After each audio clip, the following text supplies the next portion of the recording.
스포일러 많습니다. 욕설 간혹 있습니다. 청취에 주의하시길 바랍니다.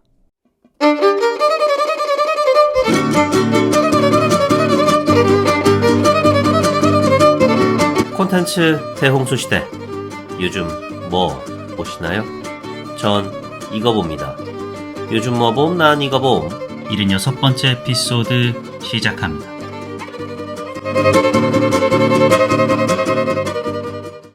안녕하세요. 요즘 뭐 봄, 난 이거 봄. 요봄남봄 진행자 롤린스입니다. 1년 전 이맘때쯤 기억들 하시나요? 저는 선명하게 기억합니다. 인스타그램에 짤막한 영화 리뷰 올리겠답시고 상영관 나설 때마다 녹음 어플 키고 주저리 떠드는 거, 이거 살려서 팟캐스트인지 모식인지 해보자. 동료 따윈 없다. 인생 독고다이야. 그냥 가는 거야. 해서 요봄남봄 첫 번째 에피소드 넷플릭스 드라마 더 에이트 쇼를 2024년 5월 23일에 업로드를 했습니다. 어느덧 1년 정도가 지났는데요. 요봄남봄 1주년 기념 Q&A 시간을 가져볼까 합니다. 평소 궁금하셨던 사항들 만약에 있으셨다면 이번 기회에 질문해 주시면 감사하겠습니다. 이 에피소드와 함께 유튜브와 팟빵에 관련 공지글이 각각 올라갈 겁니다. 거기에 질문을 남겨주시면 다음 요봄남봄 에피소드에서 팝콘무비 에피소드 말고요, 성심성의껏 답변을 드리겠습니다. 네가 뭔데 Q&A를 하는 거야? 야, 인플루언서 놀이하냐?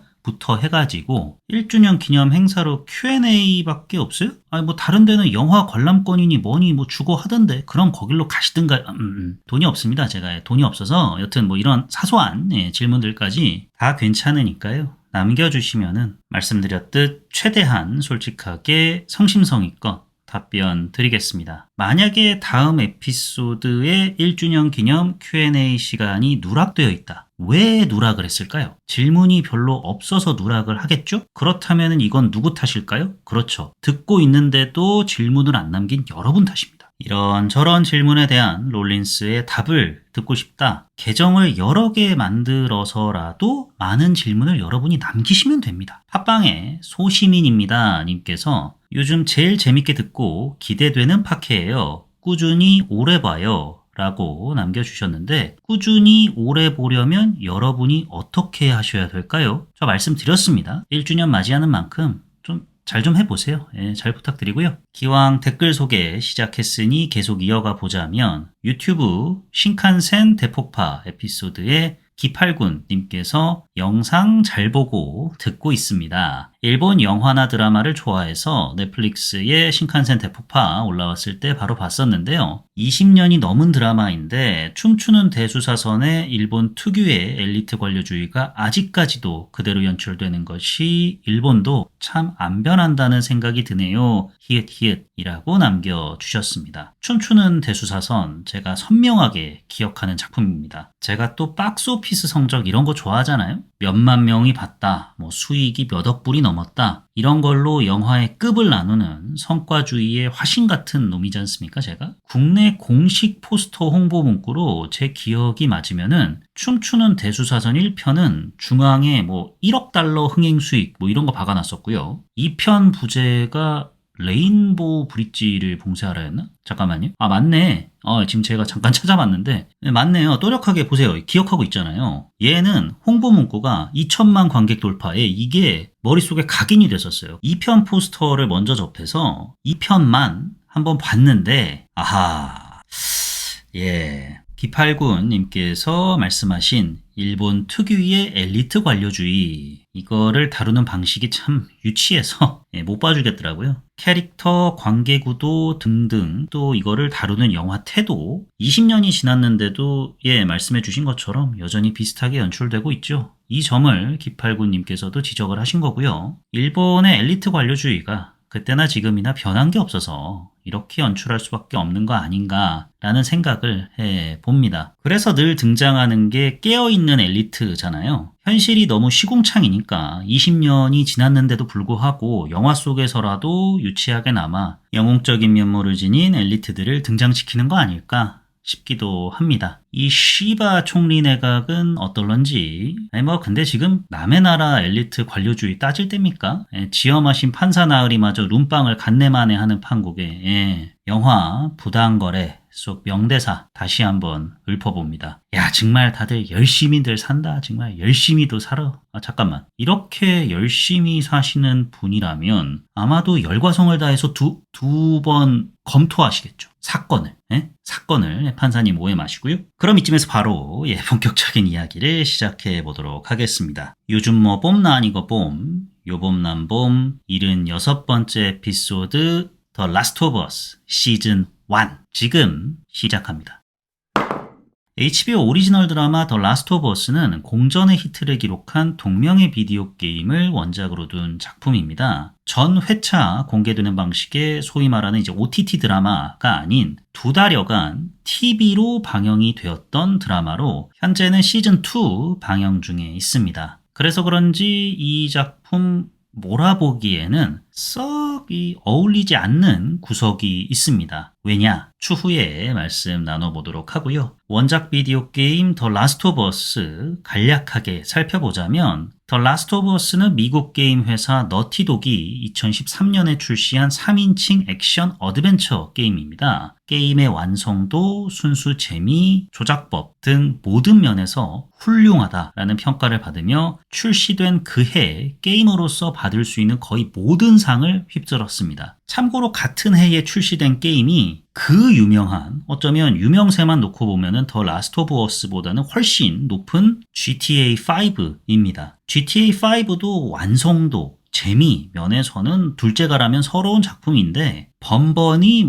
게임 관련 시상식 갈 때마다 라오어한테 막혀가지고 수상에 실패를 한 거죠. GTA5가 시상식마다마다 라오어한테 무릎을 꿇을 수밖에 없었던 이유. 아니, 우리도 한 완성도 하는데 대체 왜? 라오어, 너 뭐 돼? 스토리가 좀 됩니다. 이거 하나로 다 씹어먹은 거예요. 라오어를 켰다? 엔딩을 봤다? 그러면 사이코패스가 아닌 이상 감동의 눈물을 흘리게 되더라. 이거야말로 마스터피스다. 트로피 너다 드세요. 이렇게 된 거죠. 이렇게 대박이 났는데 당연히 2 나오겠죠? 그 훌륭하다는 스토리도 1편에서 다친 결말이 아닌 무언가를 암시하면서 끝이 났기에 전 세계 게이머들 얼마나 학수고대하며 기다렸겠습니까? 마침내 1편 출시 7년 후 2020년에 파트 1의 제작진 그대로 이어져서 만든 더 라스트 오브 어스 파트 2가 나옵니다. 출시 3일 만에 400만 장 넘게 출하되면서 게이머들의 높은 기대 심리를 대번에 입증을 했죠. 너도 나도 빨리빨리 게임을 해봤을 거 아닙니까? 야, 이 7년 동안 게임의 완성도는 더 높아지고 조작법은 한층 더 다양해지고 불후의 명작 속편 다워이 했는데 야, 갑자기 스토리가 왜 이러냐? 어라? 야, 잠깐만. 스토리는 둘째치고 갑자기 또 게임 흐름은 왜 이래? 왜 이 지랄이야? 야, 이런 개새. 전 세계 게이머들 우라통을 빵 터뜨렸습니다. 그 결과 출시 일주일도 안 돼 전 세계 게임 중고 시장에 파트 2 CD가 대거 쏟아져 나오기 시작합니다. 한국도 예외는 아니었고요. 그래도 기대작이었던 만큼 전 세계적으로 1000만 장 넘게 팔아서 이득은 남겼습니다. 상처뿐인 영광인 거죠. 워낙 파트 1에 내용적으로 감격했던 게이머들의 가슴을 후벼 파는 짓거리를 파트 2가 저질러 버렸으니까 게임사 너티독 그리고 라오어 프로젝트를 총괄한 닐 드럭만 디렉터가 욕을 전 세계로부터 작살나게 먹었습니다. 욕은 욕인 거고 더 라스트 오브 어스 게임 역사에 길이 남을 시리즈로 등극을 했으니까 실사화 논의는 당연한 수순이었겠죠. 처음에는 얘가 플레이스테이션 독점 게임이에요. 그래서 소니 쪽에서 야, 영화 쪽으로 가자 해가지고 논의를 착착 이어갔다고 합니다. 근데 자꾸 이제 야, 영화잖아 임마. 야, 너 장사 하루 이틀 하냐?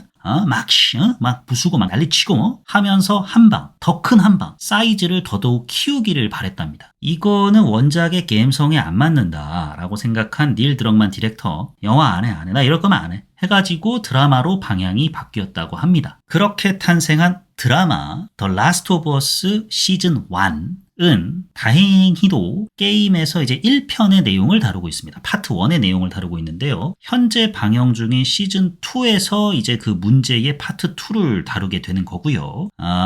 원작 게임이 그렇게 욕을 먹었어? 야씨, 그래도 엄마 각색 몰라? 각색? 드라마 작가는 뭐 노냐? 드라마화 하면서 뭐 적당히 반영할 거 반영하고 빼낼 거 다 쳐내겠지. 자, 여기서 이제 익숙한 삼음절이 등장할 타이밍이죠. 문제는 라우어 프로젝트의 총 책임자 닐 드럭만 디렉터가 드라마 라우어에도 각본가로 참여했습니다. 이뿐 아니라 드라마 제작 전반에 관여했는데요. 뭐 게임 디렉터라고 하니까 자기가 만든 게임을 영상화하는데 적극 참여하는 거 뭐 당연한 거 아니야 싶으실 수 있는데 직접 한 회차 에피소드의 연출까지 맡았습니다. 이거는 굉장히 드문 경우라고 하더라고요. 원작 팬들 입장에서는 닐 드럭만 저놈식이 저거 드라마까지 마술을 뻗치려고 안 돼! 하며 반발할 수 있는 포인트이긴 한데 일단은 시즌 1은 게이머들 기립박수 치게 만든 파트 1에 해당하는 내용만 다루니까 저도 또 이번 에피소드에서 시즌 1에 대해서만 얘기할 거기도 하고요. 뭐 시즌 2 얘기하고 싶어도 못하죠. 아직 안 끝났는데 이 부분에 대해서는 살짝 넘어가기로 하고 아니 근데 뭐 넘어가든 말든 뭐 닐 드럭만 입장에서는 알바입니까? 내 알바인? 시전하고 드라마 체르노빌 크레이그 메이진 작가와 함께 드라마 각본을 집필하고 뚝딱뚝딱 해가지고 2023년에 시즌 1이 미국 전역에 방영되었습니다. 드라마도 원작 못지않게 흥행에 대성공을 거두었습니다. 총 평균 시청자 수 3,040만 명을 미국에서 기록을 했는데요. 이는 HBO 시리즈 역사상 왕좌의 게임에 이어 두 번째로 높은 평균 수치라고 합니다. 게임에 이어 드라마까지 역사를 쓴 더 라스트 오브 어스 시즌 1 출연 배우로는 왕좌의 게임에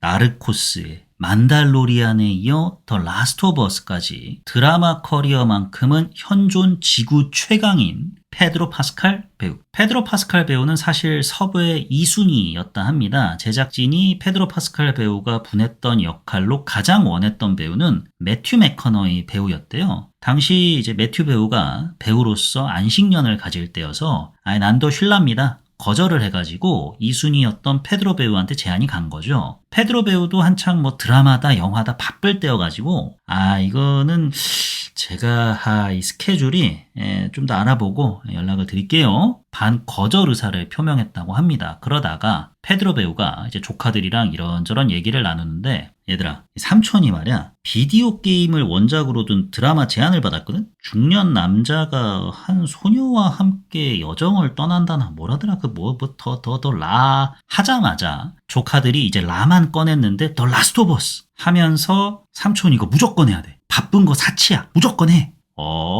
이게 그렇게 유명해? 해야겠네. 결심했다 합니다. 왕좌의 게임에서 리안나 모르몬트 역할을 맡았던 벨라 램지 배우. 라우어는 게임이나 드라마나 페드로 파스칼 배우가 맡은 역할과 벨라 램지 배우가 맡은 역할 이 두 인물이 사실상 전부인 작품입니다. 두 인물이 고르게 극의 핵심 서사를 떠받들고 있는데요. 그러다 보니까 이제 누가 캐스팅이 될 것인가가 실사화 프로젝트가 언제나 그래왔듯이 게임 팬들 사이에서는 초미의 관심사였죠. 페드로 파스칼 배우가 캐스팅되었다라는 소식이 전해졌을 때에도 팬들이 살짝은 반발했다고 합니다. 원작에선 백인인데 라틴계 배우를 캐스팅했다고요. 하지만 원작 캐릭터가 갖고 있는 뭐랄까요? 그 우수에 찬 외로운 늑대 같은 느낌? 거친 인생 살아온 것 같은 인상 등등을 페드로 파스칼 배우가 갖고 있다 보니까 거기다 또 뭐 연기력 하나는 출중하니까 팬들이 뭐 오케이 뭐 그럴 수 있어 인정하고 넘어갔는데 벨라 램지 배우가 캐스팅됐다는 소식이 전해지니까 몇몇 팬들이 이제 벌떼처럼 들고 일어났다고 합니다. 야 원작과 완전히 똑같이 생긴 배우를 어떻게 데려오냐.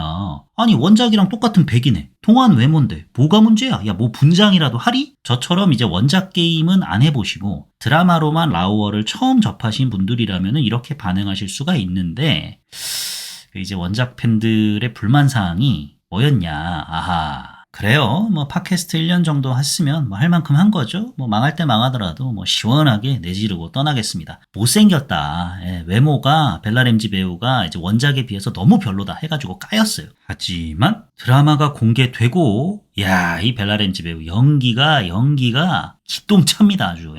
배우 외모만 갖고 욕하던 팬들도 이제 드라마 보고 연기 보고 셧더마우스 할 정도로 벨라 램지 배우 이 드라마에서 정말 훌륭한 연기를 선보입니다. 이러면은 킹정이죠. 왜 원작과 다른 외모를 지닌 배우를 캐스팅했는지 작품 내에서 설명을 하잖아요. 캐스팅의 당위성이 서는 거죠. 원작 팬들이 크게 반발했던 실사화 영화의 이제 대명사격인 인어공주에서는 할리 베일리 배우가 캐스팅 당위성을 배우 스스로 입증해내지 못했었고요. 백설공주는 뭐 작품 자체가 모순으로 가득해가지고 뭐 논의조차 하기가 좀 애매하고, 그러나 라스트 오브 어스에서는 벨라 램지 배우가 실력으로 내가 왜 오디션을 통해 뽑히게 되었는지, 어떻게 잘난 놈 제끼고 못난 놈 보내고 안경제비처럼 배신하는 새끼들 다 뚝갑했는지 배우 스스로가 드라마에서 입증을 했다. 이런 훌륭한 연기력을 선보인 더 라스트 오브 어스 줄거리 요약 시작해 보도록 하겠습니다. 때는 2003년 9월 미국 텍사스의 중심부에서는 살짝 외곽 지역에 페드로 파스칼 배우가 분한 조엘이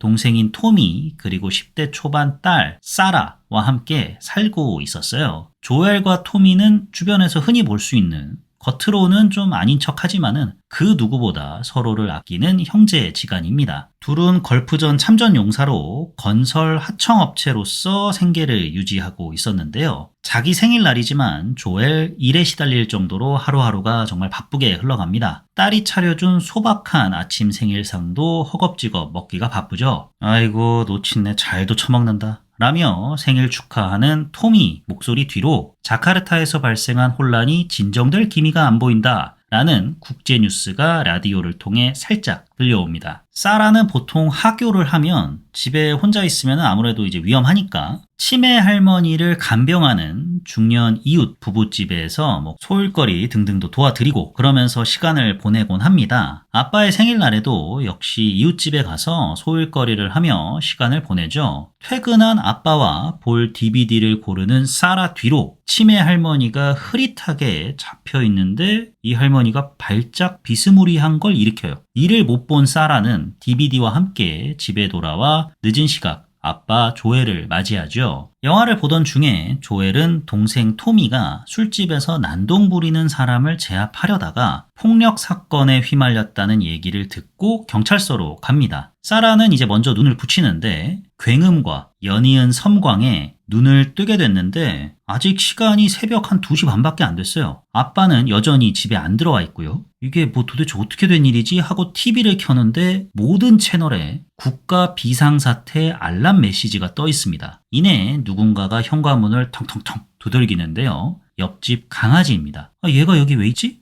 집에 가자 라면서 중년 이웃 부부집으로 갔는데 중년 부부가 이제 피투성이가 된 채 쓰러져 있습니다. 누가 이들을 이렇게 만들었을까요? 그렇죠. 치매 할머니죠. 곧장 치매 할머니, 기력이 쇠하셔가지고 맨날 휠체어에만 앉아 계셨던 분인데 벌떡 일어서가지고 사라를 공격하려 들고 사라는 가까스로 중년 부부집을 빠져나오는 데 성공합니다. 빠져나오자마자 방금 집에 도착한 아빠와 삼촌이 사라를 냉큼 차에 태웁니다. 이게 다 무슨 일이냐는 사라에게 조엘, 도대체 뭐가 어떻게 된 건지 모르겠지만 경찰서도 그렇고 지금 온 마을이 난리다. 빨리 이 동네를 빠져나가야 돼. 라는 말만 남기고 고속도로로 향합니다. 고속도로 상황이 어떻겠습니까? 탈출 행렬로 꽉 막혔죠. 그럼 국도로 가야겠죠? 국도로 가는 길에 또 치매 할머니 같은 놈들이 때로 나타나가지고 난리를 일으킨 통에 사라가 부상을 입게 됩니다. 사라를 업은 채 마을을 빠져나가려 사투를 벌이던 조엘은 한 군인을 만나게 됩니다. 군인 바로 총을 겨누죠. 우린 멀쩡하다. 내 아이가 다쳤다. 도와달라. 조엘의 다급한 외침에 군인인의 총을 거두고 본부에 무전을 때립니다. 부상자 발견, 부상자 발견. 아버지와 함께 있는 10대 소녀. 현재 발목부... 잘못 들었습니다.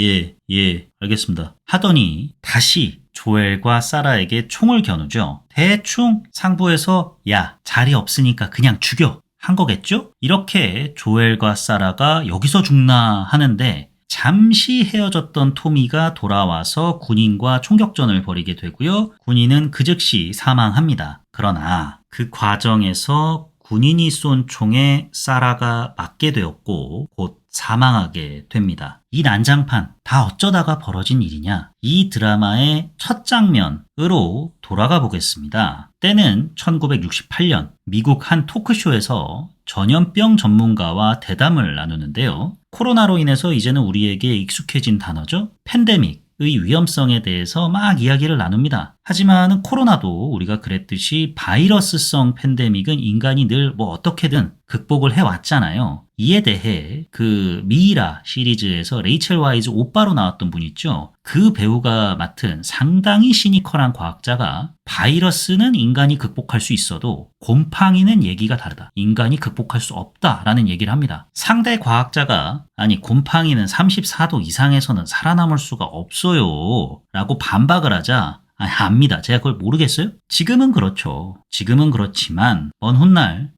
지구온난화 이런 게 가속화되면 그땐 어쩌죠? 곰팡이도 살겠다고 발버둥을 칠 거 아닙니까? 그래서 변종이 생기면 그 결과 인간에게 기생을 하면 바이러스는 숙주를 죽이는 걸 목표로 한다지만 곰팡이는 통제가 목표입니다. 만약에 곰팡이가 인간에게 기생하는 일이 생긴다? 인류는 끝이에요. 라고 경고하죠. 그 일이 35년이 지난 뒤인 2003년 인도네시아의 한 밀가루 공장에서 발생했던 겁니다. 여기서 수출한 밀가루가 미국에 당도하게 된 거고 이걸 먹은 사람들이 동충하초 곰팡이에 몸이 통제당하게 되면서 서로를 물고 뜯는 사실상의 좀비가 되어버린 겁니다. 다행히 조엘과 토미 그리고 사라는 이런저런 일로 해당 밀가루를 안 먹게 되어서 운 좋게 감염되지 않았던 거고요. 인도네시아 최고의 균 전문가마저 전염을 막을 수 있는 방법은 딱 하나, 폭탄으로 감염 마을을 날려버리는 것뿐이다 라 답할 정도로 암울한 일이 벌어져 버린 건데 그로부터 20년이 지났습니다. 동충하초 곰팡이가 퍼진 이후 세상은 급속도로 멸망했고 페드라라고 하는 군사정부 조직이 미국 내의 실권을 장악하게 되었어요. 각 지역에 페드라가 설치한 격리구역이 있습니다. 사라를 잃은 뒤 어느덧 56이 된 조엘은 지난 20년간 살아남기 위해서 온갖 일을 다 저질렀나 봐요. 텍사스에서 2억 마일리 떨어진 보스턴에 있는 격리구역 암시장에서 나름 알아주는 밀수업자로 살아가고 있습니다. 테스라는 여성 동업자와 동거하고 동침하고 한 푼 두 푼 모아가지고 와이오밍으로 갈 준비를 하고 있는데요. 왜 와이오밍이냐? 조엘의 동생 토미가 페드라에 저항하는 반란군 파이어플라이에 가입을 한 뒤로 둘 간의 의견차가 생겨가지고 서로 갈 길 가게 되었었어요. 그럼에도 이제 형제니까 정기적으로 무전 연락을 주고받기는 했었는데 매일같이 회신을 하던 토미가 답을 안 한 지가 2, 3주가 넘어가기 시작한 겁니다. 이러니까 이제 걱정이 되는 거죠. 또 격리구역 내에 페드라의 독재에서 벗어나고 싶은 마음도 있고 등등 해가지고 토미의 마지막 발신지였던 와이오밍으로 가려고 하는 겁니다. 보스톤에서 와이오밍 3,300km나 떨어져 있습니다. 차가 필요하겠죠? 차량용 배터리만 구하면 됐었는데 어찌저찌 해가지고 일이 좀 꼬였어요. 배터리를 이제 빼앗으려고 꼬이게 만든 놈 아지트의 조엘과 테스가 딱 갔는데 그 자리에 파이어플라이의 리더인 마를렌이 벨라 램지 배우가 맡은 10대 소녀 엘리와 함께 있습니다. 마를렌 또한 배터리가 필요했던 거예요. 엘리 관련 모종의 이유 때문에 부대 전체를 이끌고 보스턴 주의사당으로 가려고 했었거든요. 조엘과 테스를 빡치게 만든 놈에게 접근을 했지만 마를렌이 역시나 똑같이 뒤통수를 맞고 총격전을 벌이게 됩니다. 큰 부상을 입게 된 마를렌은 조엘과 테스에게 나를 대신해서 엘리를 주의사당에 화물이라고 생각하고 데려가 달라고 부탁을 합니다. 데려다만 주면 그곳에 대기 중인 파이어플라이로부터 니들이 원하는 모든 물자를 다 받을 수 있게 조치하겠다라고 약속을 하죠. 괜찮은 거래 조건이라 생각한 조엘과 테스는 어른 공경이라고는 눈 씻고 찾아볼 수 없는 불량소녀 엘리와 함께 오밤중에 격리구역을 빠져나가는 데 성공합니다. 성공했다고 환호하는 것도 잠시 재수없게도 순찰 중이던 페드라 요원에게 붙잡힙니다. 페드라 요원 혹시 모르니까 이들이 감염자인지 아닌지 확인부터 바로 들어가죠. 조엘 띠링 비감염. 테스, 띠링, 비감염. 이를 지켜보던 조엘, 야, 그간 우리 보약 거래도 하고, 야, 알고 지낸 사이잖아. 꼭 이렇게까지 해야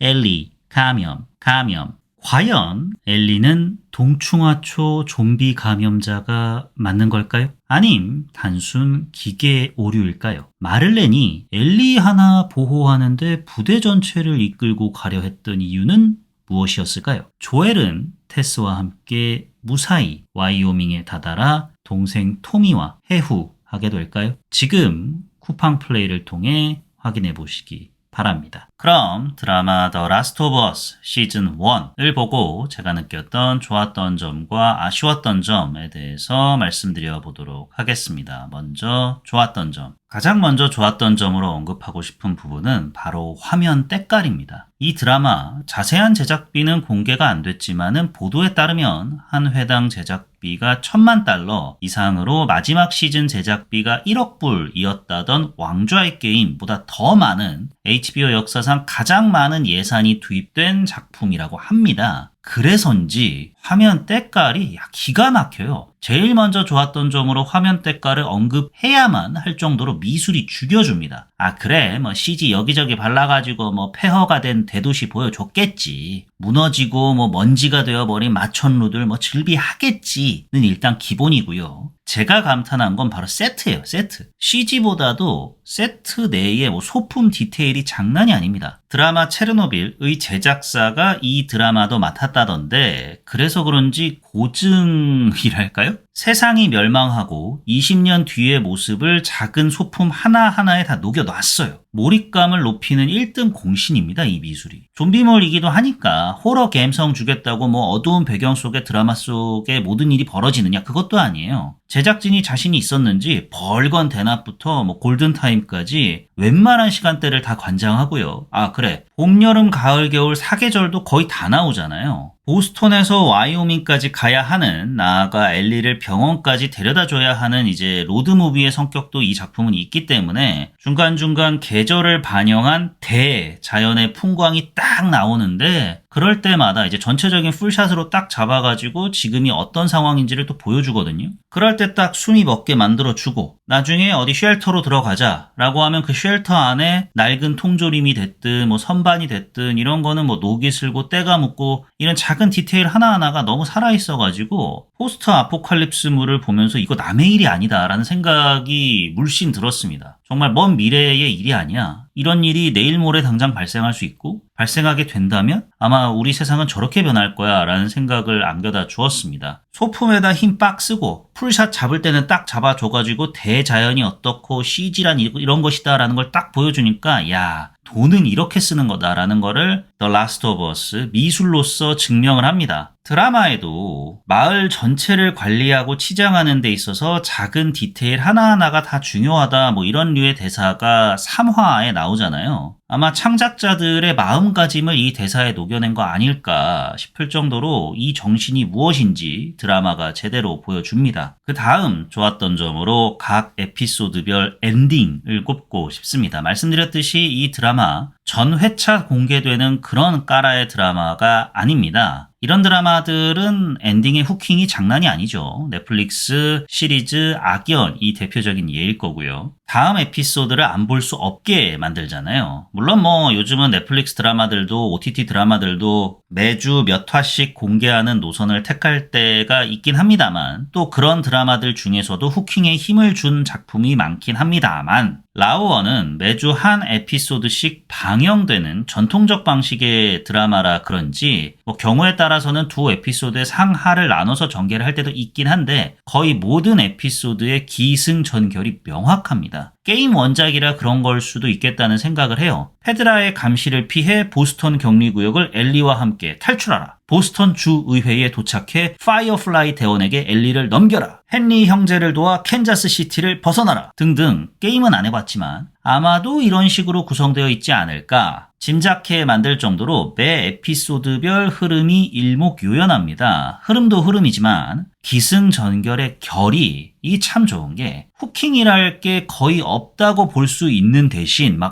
뭐 다음 에피소드 빨리 보고 싶어 미치겠어 화장실도 안 가고 싶어 뭐 이런 게 약한 대신 여운을 짙게 깊게 남기더라고요. 포스트 아포칼립스물에서 여운을 담당하는 정서가 주로 뭡니까? 사랑하는 사람을 지켜주지 못해서 그로 인해 사랑하는 사람을 잃어서 결국엔 헤어지게 돼서 같은 고독, 황량감, 쓸쓸함으로 대변되는 외로움을 모태로 한 정서잖아요. 이래서 이 드라마가 몰아보기가 좀 힘듭니다. 곱씹을 시간이 필요하거든요. 특히 3화.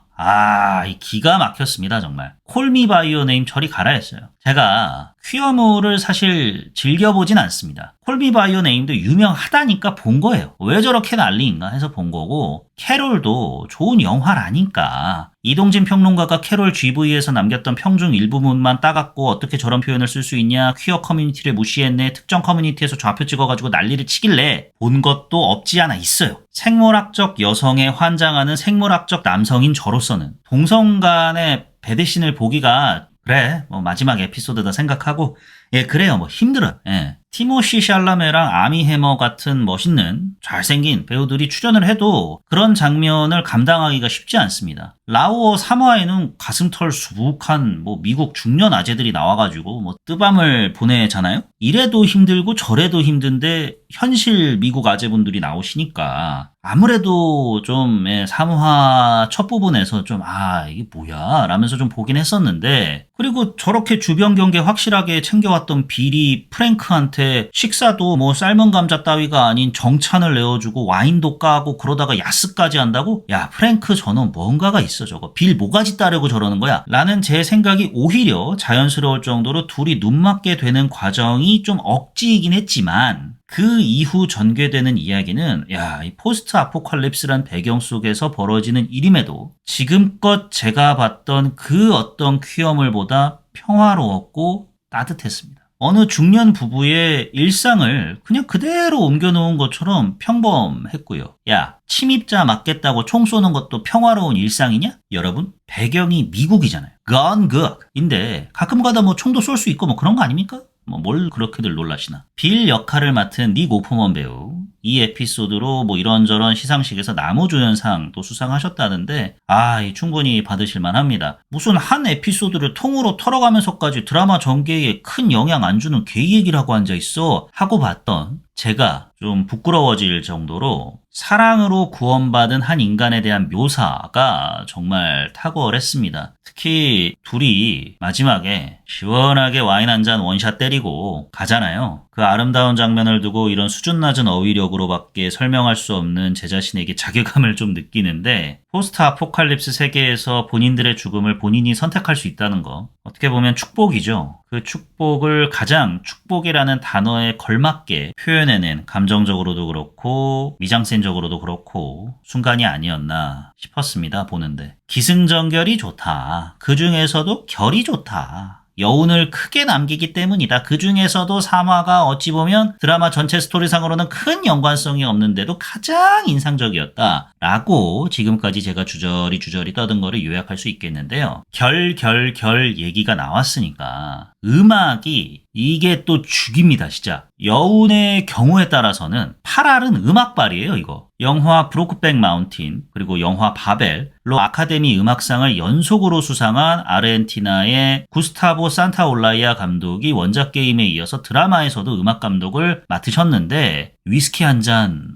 소주가 아니에요, 이거는. 위스키 한 잔 딱 적시게 만듭니다, 진짜. 오케스트라 막 잔뜩 동원한 약간 존 윌리엄스 감독 까라처럼 웅장한 음악 딱 봐도 나 힘 제대로 줬어가 아니라 딸랑 기타. 물론 기타뿐 아니라 이것저것 쓰셨겠지만 음알못인 제 입장에서는 기타 선율 띠링 띵띵 띵띵만으로 황량한 분위기와 고독한 내면을 표현해냅니다. 중간중간 팝송 선정도 참 적재적소에 들어맞는다 여겨졌으나 외로운 기타 선율이 극 전체를 감싸고 있어요. 매끄러운 기승전에 기깔난 화면으로 결 딱 찍고 띠링 띵띵 띵띵 울리는 엔딩 크레딧을 보고 있으면 바텐더 고독 한 잔 더 주겠나 하게 만듭니다. 마지막으로 좋았던 점은 원작 게임에 대한 호기심과 구매욕을 자극하는 촬영 앵글이었습니다. 마인크래프트 무비 에피소드에서 제가 이 영화를 보고 그래서 내가 이 게임을 해보고 싶냐, 이 게임에 대한 호기심이 들었냐, 아니다 그건 이라고 말씀을 드렸잖아요. 왜냐하면은 마크 게이머들만 알아챌 수 있는, 알아들을 수 있는 요소로만 가득해가지고 진입장벽이 높다고 느껴져서 게임에 대한 호기심이 안 든다 했는데 라우어는 다릅니다. 물론 마크는 게임 내에 정해진 스토리라인이 없다 보니까 몰입하기 힘든 구석이 있어서 라우어와 직접 비교가 안 맞기는 하죠. 그럼에도 이를 감안하더라도 깨말못은 배제한 채 자기들끼리만 아는 인사이드 조크로 점철됐다고 느껴져서 영화를 보는 내내 소외감이 들었었는데 라우어는 흡사 제가 게임을 하는 것 같은 인상을 안겨다주는 화면들이 있어요. 그런 의도에 철저히 부합한 앵글로 다 찍어놔가지고 게임에 대한 호기심이 자연스럽게 높아집니다. 제가 또 드라마를 딱 다 보고 게임 영상 몇몇 중요 장면에 있어서 확인을 해봤더니 인물별 뭐 이런저런 설정이 변경된 건 있어도 전체적인 스토리는 게임을 그대로 따라갔더라고요. 마지막 9화는 뭐 게임 디렉터까지 참여한 마당에 당연한 거 아닌가 싶기도 한데 거의 그냥 게임 속 앵글 하나하나를 그대로 옮겨놨어요. 제가 드라마를 보면서도 느꼈는데 게임 영상을 보니까 확신을 하게 된 거잖아요. 그러면 이 드라마 속에 이런저런 게임 요소를 녹여냈다는 거지 않습니까? 여기서 여기로 넘어갈 때 어떠한 게임 플레이를 내가 할 수 있을까? 어떻게 녹여냈을지 이제 궁금해지게 만드는 거죠. 진짜로 저 지금 플스 가격 알아보고 있어요. 그 정도였습니다. 소설이 됐건 웹툰이 됐건 원작 있는 작품을 보고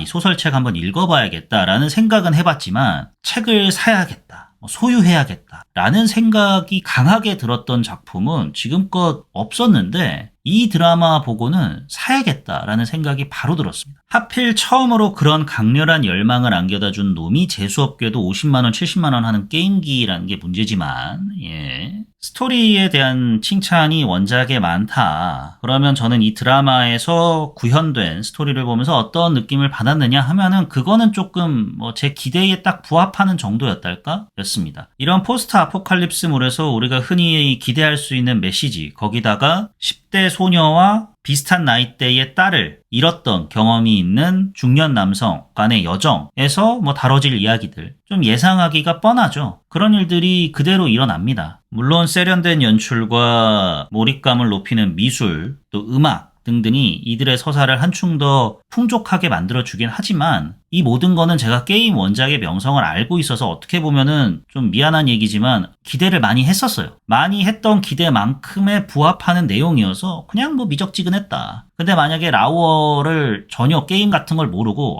쿠팡에 이런 게 떴네 하고 봤더라면 나를 구해준 소녀를 위해 세계를 등진 이기적인 남자 조엘을 저는 박수를 쳐줬을 거예요. 근데 이에 대한 제 기대감이 너무 높았어서 그래도 이 기대감을 충족시켜준다는 게 어딥니까? 그래서 좋았던 점도 아쉬웠던 점도 아닌 미적지근한 부분에다가 스토리에 대한 얘기를 넣어놓을 수밖에 없었고요. 그럼 드라마 더 라스트 오브 어스를 보고 제가 느꼈던 아쉬웠던 점에 대해서 말씀드려보겠습니다. 게임에서는 납득이 될지언정 드라마로서는 스러운 좀 자기적인 장치들이 드라마에 은근 많습니다. 원작에서는 제가 해본 적은 없지만 감히 추측해보건데 스토리가 메인이 되는 게임들 저도 예전에 한창 즐겨 했던 적이 있으니까요. 감히 추측을 해보자면 아마도 게임을 하다가 스토리라인으로 넘어가고 그 스토리라인으로 긴장감을 빡 높인 뒤에 게임 플레이로 넘어갈 거 아니겠습니까? 웬만한 비디오 게임들이 다 이렇게 진행이 되잖아요. 다음 라운드로 넘어가야 하니까 마침 딱 요때 좀비가 등장하고 지난 며칠 동안 아무 문제 없던 지역에서 갑자기 주인공 한 명 딱 등장했다고 해가지고 사단나고 게임에서는 이해가 되죠. 게임 플레이가 펼쳐져서 내가 이제 엘리를 데리고 여기를 탈출해야 되게 생겼는데 갑자기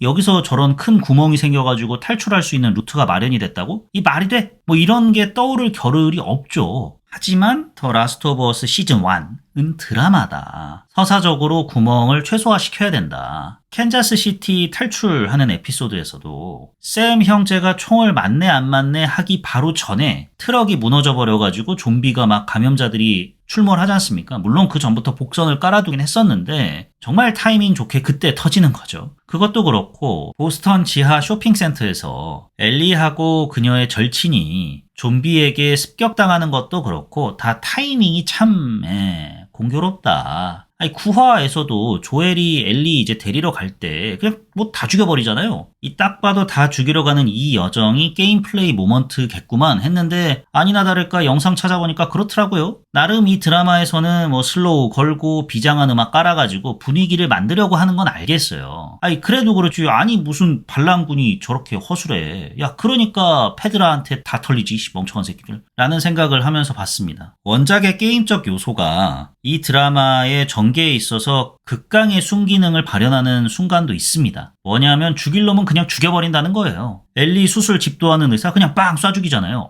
너무 빨라서 당황스러웠어요. 원래는 거기서 막 의사랑 간호사가 치료제 못 만들면 인류는 영원히 뭐 망할 거야, 뭐 아예 이 지구상에서 씨를 감출 거야 이런 식으로 막 일장연설 한번 하고 그거에 살짝 고뇌하는 조엘 보여줬다가 조엘이 그럼에도 빵 쏘는 뭐 이런 식의 연출이 나왔을 텐데 응 아니야 빵 그냥 바로 쏘잖아요. 마를렌이랑 대치할 때도 그냥 빵 쏴가지고 마를렌이 나 죽이지 마. 날 죽이면 안 돼. 이러니까 널 살려두면 계속 엘리를 따라올 거잖아. 빵! 쏠 때는 확실하게 쏘니까 이러한 게임적인 요소가 극 전개에 좋게 작용할 때도 있긴 했습니다만 자기성이 도드라질 때가 좀 더 많았어가지고 아쉬웠던 점으로 분류를 해봤습니다. 이 외에는 아쉬웠던 점이라고 할 만한 부분이 딱히 없는 작품이었습니다. 제가 좀 도파민에 절여져서 그런지 빠른 호흡, 후킹 이런 거에 좀 매료가 돼서 그랬는지 살짝 이 드라마가 루즈하게 느껴질 때도 있었는데 돌이켜서 생각을 해보면 이 드라마 전개 속도가 그렇게 느리지 않습니다. 꽤나 빨라요. 넘어갈 건 넘어가고 지나칠 건 지나친단 말이죠. 그럼에도 불구하고 여운 때문인지 왠지 이 드라마를 순식간에 몰아보기 하기가 힘들었던 기억이 떠올라서 역시나 아쉬웠던 점도 아니고 좋았던 점도 아닌 아사모사한 구역에 이렇게 배치를 한번 해놔 봤습니다. 드라마 The Last of Us 시즌 1에 대한 제 별점은 4.0 괜찮은데? 입니다. 드라마를 감싸고 있는 정서, 그 정서를 표현하는 배우, 그 정서가 시청자에게 다가오는 방식 등등 내적으로도 그렇고 외적으로도 그렇고 완성도가 매우 높은 드라마입니다. 허나 게임을 원작으로 옮겨오는 과정에서 게임 속에서는 용서가 되고 어떻게 보면 신경조차 쓸 수 없었던 자기적인 연출이 중간중간 살짝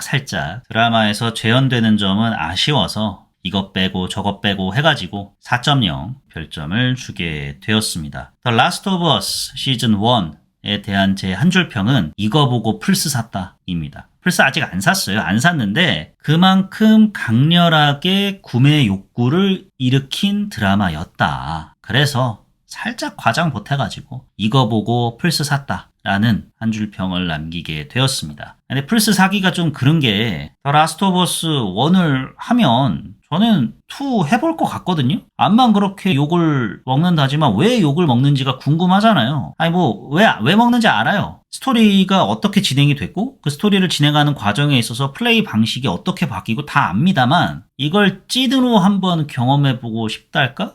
꼭 찍어 드셔보셔야 알겠어 뭐 이런 거 있잖아요. 그런 욕구를 불러일으키는데 이 욕구의 결말도 압니다. 개빡치고 내가 이걸 왜 샀지? 이거 하겠다고 플스 산 내가 등신이지 하면서 자아 비판을 거의 뭐 북조선 양반들처럼 하겠죠? 이 미래가 선명하게 보이니까 차마 지를 용기가 안 납니다.